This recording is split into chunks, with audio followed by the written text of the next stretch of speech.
এরই পাশাপাশি সুপ্রিম কোর্টে আমাদের আজ দিনভর নজর থাকবে, তার কারণ আজ ইউজি নেট, সে নেটে আজ মামলার শুনানি রয়েছে, অর্থাৎ সবকটি মামলা একত্র করে আজ শুনানি হবে সুপ্রিম কোর্টে। এবং এই শুনানি অত্যন্ত তাৎপর্যপূর্ণ, তার কারণ নিট ইউজি এই মামলায় যে বেনিয়মের অভিযোগ রয়েছে তাতে মোট 38টি মামলা দায়ের হয়েছে এবং এই 38টি মামলার আদালতের নির্দেশে সব মামলাগুলো, যাবতীয় মামলা একত্রিত করে কেন্দ্র সরকারের জবাব তলব করেছে সুপ্রিম।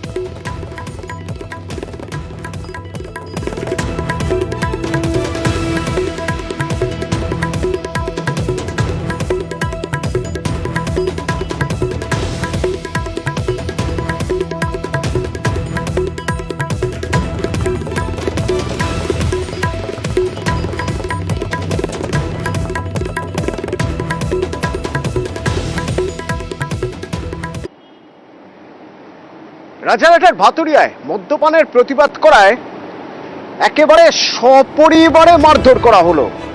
অর্থাৎ যিনি প্রতিবাদ করেছেন তাকে তো মারধর করাই হলো, তার সঙ্গে এক শিশু, এক মহিলা, পরিবারের সবাইকে মারধর করা হলো। এবং কে মারধর করেছেন?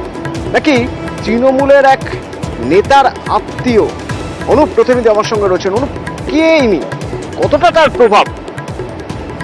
রাজারহাটের ভাতরাইট বলে একটি এলাকা, সেখানেই মূলত প্রতিবাদী আক্রান্ত। বাড়ির সামনে যখন মদের আসর বসেছিল, মদ্যপান করছিল, সে সময় কিন্তু একেবারে মারধরের ঘটনা ঘটে। কেন মদ্যপান করছে? যখন প্রতিবাদ করে, সেই প্রতিবাদ করতে গেলে কিন্তু পরিবারের 5 জন সদস্য, একজন সহ প্রত্যেককে মারধর করা হয়েছে। এবং গতকাল যখন পুলিশের কাছে লিখিত মর্মে অভিযোগ দায়ের করতে যায় এই পরিবার, সেই সময় কিন্তু অভিযোগ নিতে অস্বীকার করে। এবং পরবর্তী ক্ষেত্রে কিন্তু পুলিশের পক্ষ থেকে দেখা যায় আজকে কিন্তু সেই অভিযোগ নেওয়া হচ্ছে।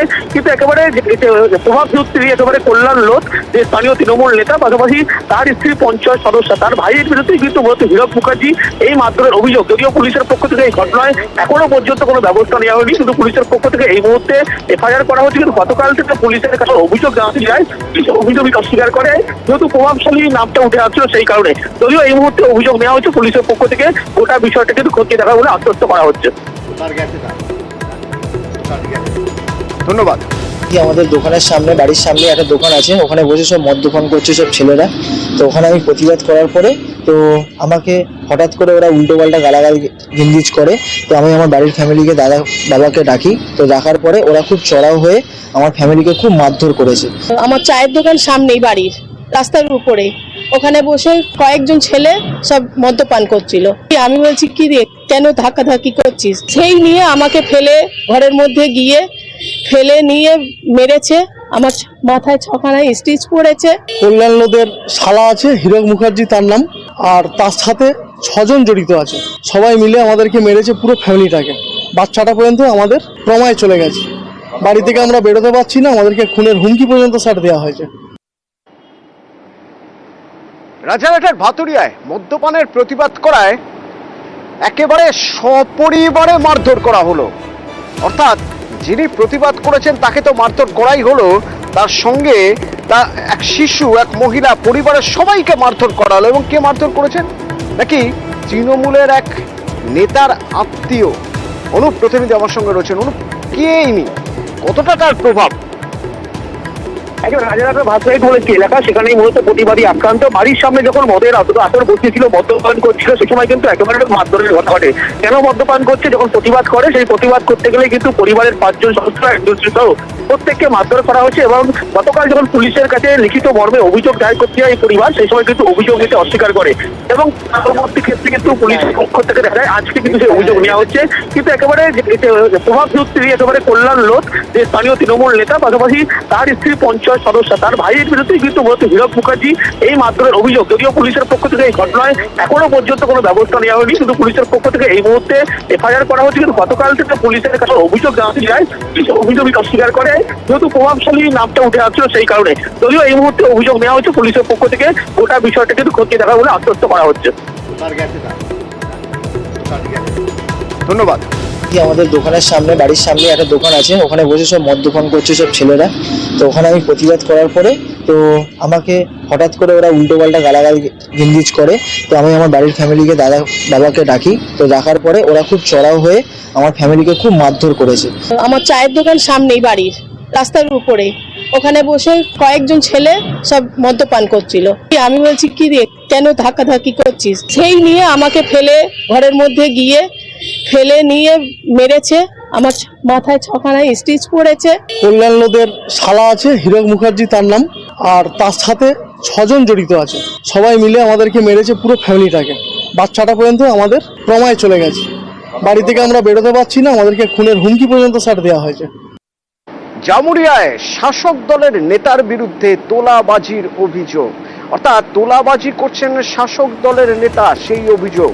জামুরিয়ার কোথায় না ইসিএলে, জামুরিয়ার ইসিএল এর বরাদ্দপ্রাপ্ত সংস্থার থেকে তোলাবাজি করছেন কে না পঞ্চায়েত সমিতির পূর্ত কর্মাধ্যক্ষ উদীপ সিং, তার বিরুদ্ধে অভিযোগ।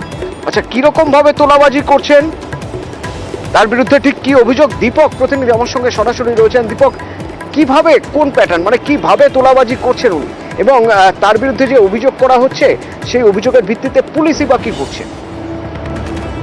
পুলিশ ইতিমধ্যে অভিযোগ দায়ের করে তদন্ত শুরু করেছে এবং উদীপ সিংয়ের বিরুদ্ধে যে অভিযোগ, তা অভিযোগ হচ্ছে ইসিএল এক সংস্থা যে বরাদ দিয়েছে, বরাদ পাওয়া সংস্থা, সেই ইসিএলের কয়লা বরাদ দিয়েছে, বরাদ পাওয়া সংস্থা সেই ইসিএলের কয়লা খনিতে বালি ভরাটের কাজ শুরু করেছে। সেই সংস্থার কাছেই কিন্তু তোলা আদায়ের দাবি করেছে উদীপ সিং, এবং লরি পিছু 5,000 টাকা উদীপ সিংকে দিতে হবে, না হলে কাজ করতে দেওয়া হবে না, এমনটাই হুমকি দেওয়া হয়েছে। প্রতিবাদ করাতে লরি চালককে মারধর করা হয়েছে, যার ফলে আতঙ্কিত সেই বরাদ পাওয়া সংস্থার লরি চালক থেকে আধিকারিকরা। এই ফলে কিন্তু কাজ বন্ধ হয়ে গেছে। একদিকে যেমন বরাদ পাওয়া সংস্থার প্রত্যেক দিন আর্থিক ক্ষতি হচ্ছে, অন্যদিকে উদীপ সিংয়ের পাল্টা দাবি যে তিনি কোনো তোলা আদায় করেননি, এই কারখানার কাছে, এই সংস্থার কাছে কোনো টাকা দাবি করেননি। সে এলাকায় দূষণ ছড়াচ্ছে, তাই দূষণ রোধের জন্য প্রতিবাদ জানানো হয়েছিল। গ্রামবাসীদের সমস্যার কথা রেখে, মাথায় চিন্তা ভাবনা করে, সমস্যার কথা ভাবনা চিন্তা করে পরে প্রতিবাদ জানানো হয়েছিল, কোনো তোলা আদায় দাবি করা হয়নি।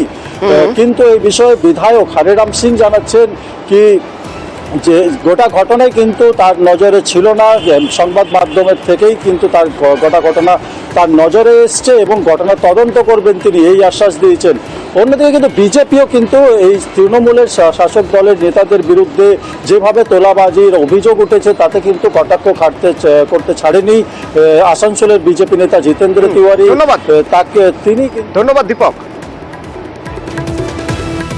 ওনার সাথে ব্যক্তিগত কথা বললাম যে দাদা আপনি কেন এটা বন্ধ করছেন, এটা লিগেলি, এটা সেন্ট্রাল গভর্নমেন্টের মাল, এটা কোনো কেমিক্যাল নয়। তখন উনি বললেন যে পার ট্রাক তোমাকে 5,000 টাকা করে লাগবে, তোমার কোম্পানিকে বলে দাও, তবে গাড়ি চলবে, গাড়ি চলবে। তো আমিও তো মামলা করবো। উদীপ সিং এর ভয়ে আমার প্ল্যান্টের কোনো ড্রাইভার আসছে না, কেউ কাজ করতে চাইছে না। ছাই একটা কোম্পানি কেমিক্যাল ডাস্ট, যেটা নিয়ে খুবই মানুষের অসুবিধা হয়েছিল, তার আমরা প্রতিবাদ করেছিলাম। আমার যদি কোথাও ভুল হয়ে থাকে তাহলে আমার দল শাস্তি দেখ, আমার উপর মামলা হোক, আমি মেনে নেব। কিন্তু যদি আমি কোনো অপরাধ না করে থাকি, আমাকে ধরিয়ে ধমকি দেওয়া হয়, আমাকে যদি চমকায়, আমাকে যদি ভয় দেখানো হয়, আরে ভয় করনেওয়ালা আমি ছিল না। তৃণমূল কংগ্রেসে এটা চলবে। তৃণমূল কংগ্রেসে যদি স্বাধীনভাবে কেউ বলার চেষ্টা করে, অন্যায়ের প্রতিবাদ করে, তার বিরুদ্ধে মামলা হবে।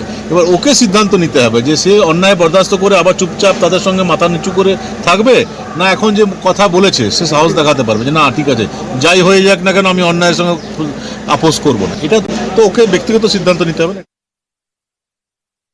ঠিক আছে, উনি বলেছেন, তো আমি তো বলছি কি আমি ইনকোয়ারি করবো, জামুরিয়া ওসির সঙ্গে কথা করবো কি ব্যাপার আছে।